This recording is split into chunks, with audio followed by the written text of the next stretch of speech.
Olá, a gente está começando aqui um diálogos com o vereador Espeto Alberto, está aqui para conversar com a gente um pouco sobre o cenário político local, sobre questões de segurança pública, que é uma pauta que ele está atuando forte, né? E é isso, queria que ele deixar ele cumprimentar um pouco o nosso quem está nos vendo. Dá uma boa tarde aí aos ouvintes, os seguidores aí do Espeto Alberto, que estão aqui de Fortaleza e de todo o estado do Ceará.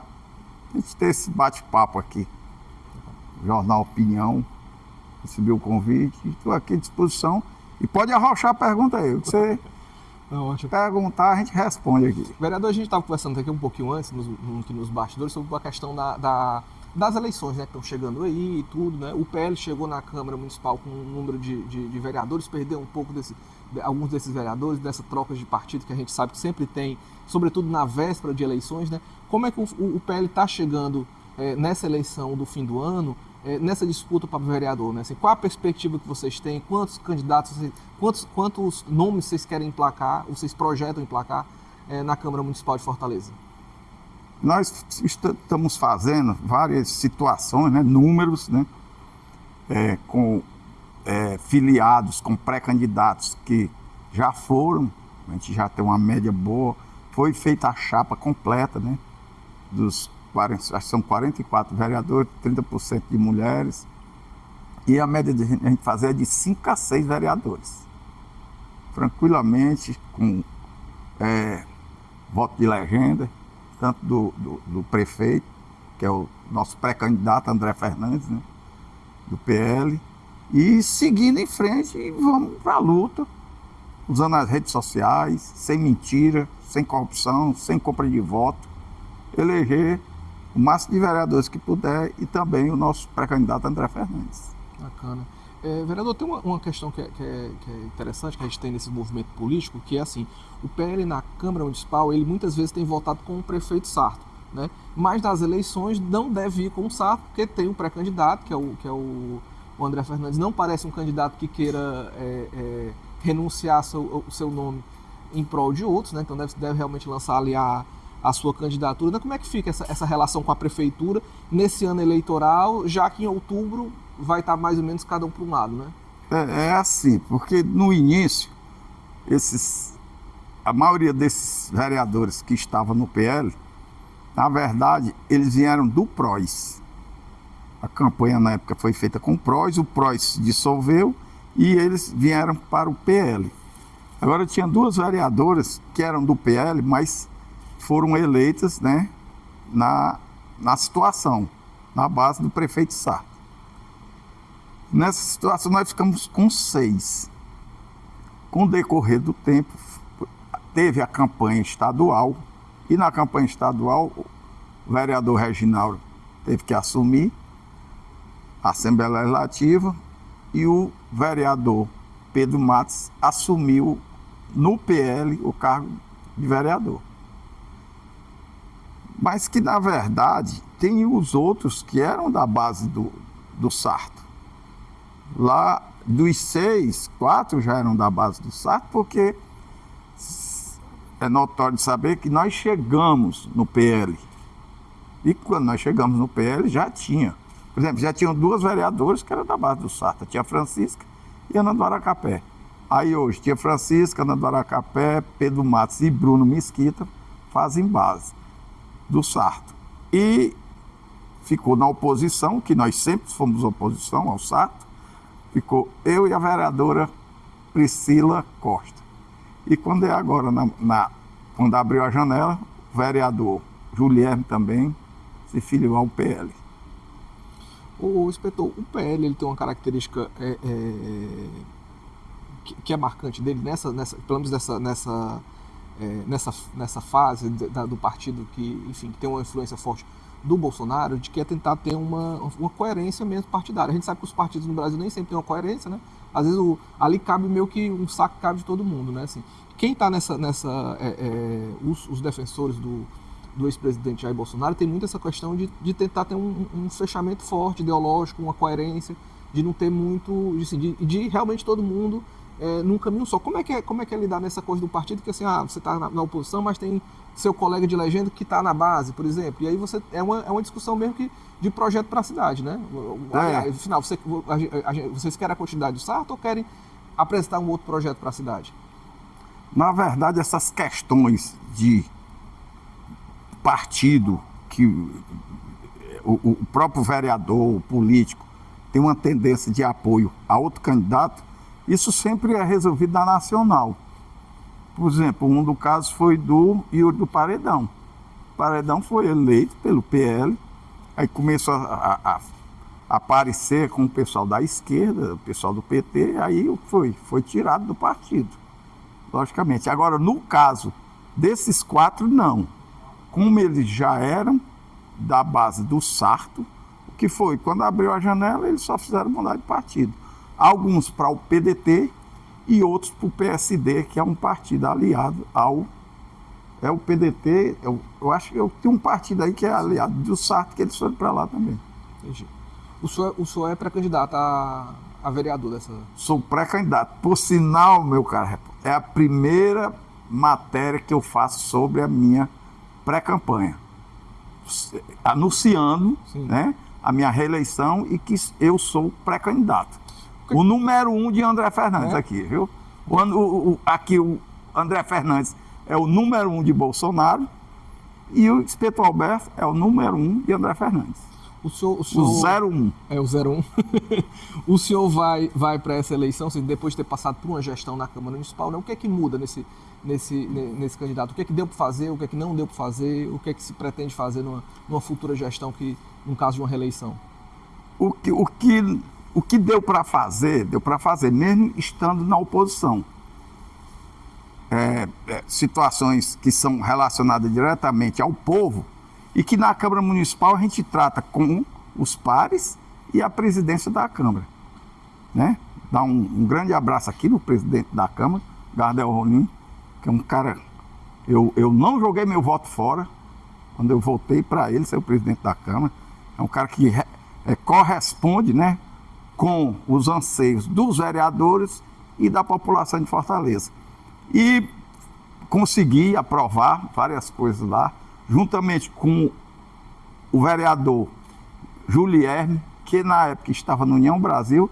Nós conseguimos aprovar o título de cidadão fortalezense para o ex-presidente e presidente da República, desculpe aí, presidente da República, Jair Messias Bolsonaro, e também consegui, né, aprovar na Câmara Municipal o título de cidadão cearense para André Fernandes como o maior título que a Câmara dá a um cidadão, que é o Boticário Ferreira, também para André Fernandes.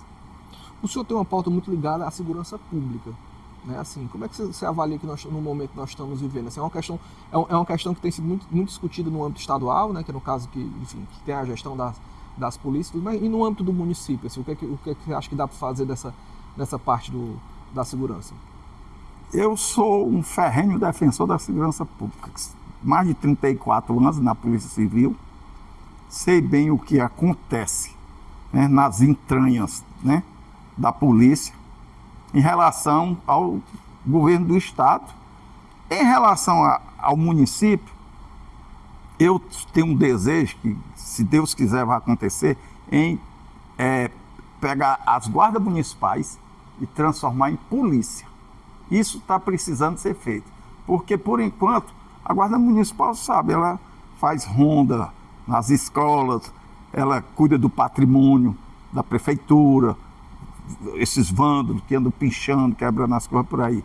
Então não é o papel da Guarda Municipal ligada diretamente à segurança pública, mas ela tem, né, uma parcela boa de contribuição, que é usar suas câmaras que estão dentro de Fortaleza.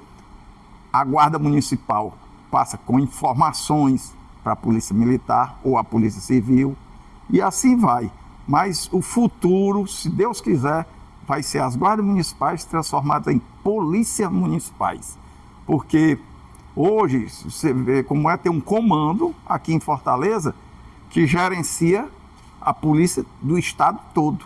E se você tiver polícias nos municípios, aí você divide.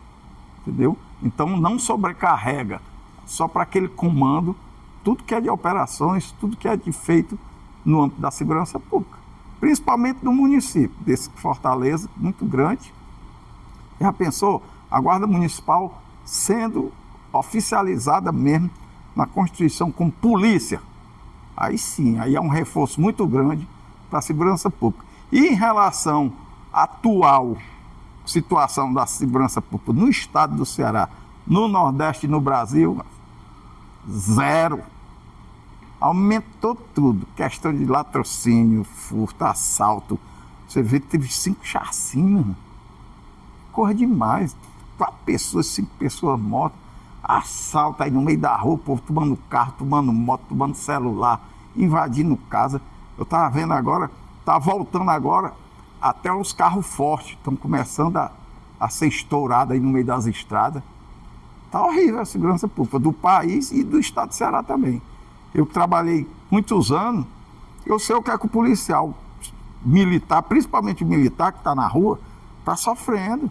Muita perseguição, mas uma controladoria no pé do cara todo tempo. Você vê que um bandido daquele que foi morto no Rio, veio aqui para o Pirambu, a polícia não pode fazer nada, fecharam o Pirambu todinho, aí o governador e o secretário mandam a polícia ficar lá. Tem que mandar a polícia ficar lá e tem que abrir o comércio, que não é bandido que manda não. Mas parece que aqui no estado de Ceará, quem está mandando é a bandidagem não. Parece não, eu tenho certeza. A gente tem um problema muito sério com a questão das facções, né? E aí no caso aí que você falou de uma possibilidade de uma atuação mais forte municipal no enfrentamento, no caso da violência, como é que isso poderia ser feito? Me parece que também não é uma realidade local, né? A questão da violência. A gente sabe que a gente está lidando hoje com grupos que são transnacionais, que às vezes até, enfim, tem conexões com outros países e tudo. Mas quem comanda a segurança pública no seu estado é o governador. Aquela caça ao Lázaro, quando eu fui para lá, eu passei 14 dias lá. Eu vi a situação da segurança pública lá de Goiás. Lá não tem facção, não. Como é que você diz que é? Não. Olha se tem algum muro pinchado, PCC, não sei o quê, Comando Vermelho. Em Goiás não tem, não. Bandido lá não se cria, não. Então fica a critério do governador. O governador do estado aqui, se tivesse vergonha, em meia hora ele acabava com isso aí. Eu dava no máximo assim, porque o negócio está muito entranhado, uma semana. Uma semana para resolver isso aí. Mas não tem interesse. Ele não está vendo, não quer saber. Deixa rolar, a droga rolar, a família sofrer, perder seus entes queridos. E é assim que a segurança pública, pelo menos aqui no meu estado, está sendo tratada desse jeito. Se tu vai para Brasília, é diferente, mano. Brasília, se tu anda numa boa, não tem problema nenhum. Mas você não acha que é porque a gente anda, quando a gente vai para esses estados, a gente anda nos cantos mais seguros, não? Você viaja para São... sei lá, passei você viaja... 14 dias dentro rodando o Goiás todinho, mas de cabo a rabo no interior, em todo canto. Lá no bandido não se cria. Você tem uma ideia, em Goiás, ninguém comprava Hilux. Porque antes do governador assumir, roubava Hilux como rouba celular. Hoje, essas caminhonetas estão com preço lá em cima em Goiás, porque não rouba mais nem o lado do pneu. Aí o governador é duro, firme, com a segurança pública, dá a condição do policial trabalhar, e o policial trabalha mesmo, ganha bem e vai para cima. Tem a justiça lá também, o Tribunal de Justiça, que bota o cabo na cadeia e segura ele lá. Pronto. Aqui reclamo, todo canto reclama de audiência de custódia. Lá a audiência de custódia não tem isso não, mano. Roubou, matou, esfolou, estuprou, vai pra cadeia e fica lá. Não sei por que aqui que tem passa a mão na cabeça de bandido, um cadicando, o pessoal não tem responsabilidade em cima da segurança pública do povo, não. Inspetor Alberto, a gente tem uma questão, você está falando aí você falou da história do governo do estado, tudo. A gente tem uma situação política que aí o próprio Sarto reclama, muitas vezes assim, o Sarto às vezes reclama de uma dificuldade de diálogo com o governo do estado, né? No caso, você está, como você falou, é o 01 do André Fernandes, assim. Como é que você imagina uma gestão do PL num estado que não vai ser governado pelo PL, pelo menos nos primeiros 2 anos de gestão, né? Porque o governo Elmano ainda tem tem um tempo, né? Entrou no seu segundo ano agora, e também, no mesmo caso, a presidência da República, né? Como é que você pode... Como é que você vê a administração pública do município desalinhado, e aí nem só desalinhado, mas assim, no sentido de diametralmente oposto ao que está colocado no Estado, que está colocado no âmbito federal? É muito boa essa pergunta. Eu já estive em várias reportagens com o André Fernandes, e ele citou, a pessoa que estava entrevistando ele, citou essa situação. E o André Fernandes foi muito claro. Ele disse, não, aqui nós vamos abrir diálogo com o Estado. Se o Sarto não está abrindo, tem esse problema todo lá, André Fernandes disse, não, eu como prefeito falo com o presidente da República, falo com o governador, sem nenhum problema, e nós vamos resolver.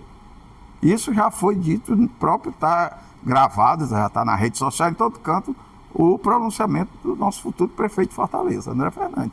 E assim é que vai ser. Ele sendo eleito, nós vamos dialogar. Eu que sou da área de segurança pública, nós vamos estar lá cobrando do governador. Governador, o que é que a gente pode fazer para melhorar aqui? Coisa que você acabou de dizer, que não tem isso entre a Prefeitura de Fortaleza e o governo do Estado hoje. No caso, por exemplo, aí, voltando para o seu lado, assim, no caso na Câmara, você exerce esse diálogo com parlamentares do PT e de outros grupos ideológicos? Eu tenho um bom relacionamento com todos. O debate ideológico, o debate lá em cima, ninguém deixa de fazer, não. Nós só não levamos para o pessoal. Mas o convívio dentro da Câmara, lá com os 42, ele pode fazer, perguntar, entrevistar o vereador que vem aqui sendo entrevistado por você, ele vai dizer. Os 43 lá se dão muito bem, independente de partido. E tem que ser assim, porque tudo que você faz dentro da Câmara, vai servir o povo, a população. E se você tiver uma briga, confusão lá dentro, quem vai ser penalizado, sem ter culpa de nada, é o povo. Tem problema em votar junto? Sei lá, com o pessoal do PT? Em alguma matéria? Não tem não. Tem mais deles, né? O que a gente vê, analisa, o que dá pra gente votar, a gente vota. O que não dá, por exemplo, chegou a taxa do lixo, eu votei contra a taxa do lixo. E André Fernandes, né, já disse. A posse é dia 1º, no dia 2 de janeiro, já está executando, tirando a taxa do lixo de ser cobrado e devolvendo o dinheiro para o povo. Por quê? Porque já não fazia o recolhimento do lixo.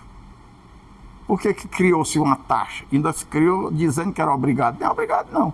Hoje, se o Sarto entender de não cobrar nem a questão da taxa do lixo, o lixo continua sendo recolhido e pode prestar atenção. Nunca reclamaram que estava faltando dinheiro para a taxa do lixo. Pelo menos eu nunca vi. Acrescentou essa arrecadação, que já está mais de 40, sei lá, 50 milhões aí arrecadados, e ainda juntaram com o IPTU, que você se obriga a pagar. É interessante, eu conversando com o André, ele falando, se você tiver um terreno que não esteja usando o terreno cercado, está ali no terreno baldio, você vai pagar o IPTU, muitas vezes até, ou a taxa do lixo, muitas vezes até mais de quem tem uma casa, que faz mercantil, que traz resíduo sólido, que produz, né, o lixo, aquele negócio todo. E o teu terreno que está lá, que não produz nem um quilo, nada, zero, paga. Como é que pode? Então tem uma coisa errada aí. E André tira, na hora que assumir, tira logo a taxa do lixo. Você não acha que a Câmara faltou ser um pouco mais incisiva em relação a esses pontos? Porque, tem dois pontos que você citou. Você falou dessa questão da cobrança casada, né? A gente vê que, na verdade, a Prefeitura fez uma cobrança ali que ela tem a possibilidade de ser pagada separado, na verdade. Né? E aí você tem, e nesse caso dos terrenos, tudo, teve uma série de casos que já no primeiro momento, assim, na primeira hora, as pessoas reclamaram e tudo, essa questão de como é que é essa cobrança. Falava tudo, lá, a gente dizia, falava tudo, mano, da ilegalidade, da cobrança e tudo. Mas como eles têm maioria, né? Fizeram lá a situação deles, a articulação, e infelizmente passou. Mas tudo isso que você está falando aí foi cobrado lá. Porque o debate foi longo, não foi de um dia, 3 dias, não. Toda vez que chegava lá de uma comissão, Não, não, não, não. Na verdade, era zero a taxa do lixo. Não era para ser cobrado de jeito nenhum. Não era para dizer assim, não, vai ser cobrado, mas a gente tira isso aqui e bota... Não, não, é zero e não cobra, porque o povo não precisa pagar dobrado, não. E assim foi feito. Com a maioria, foi aprovado.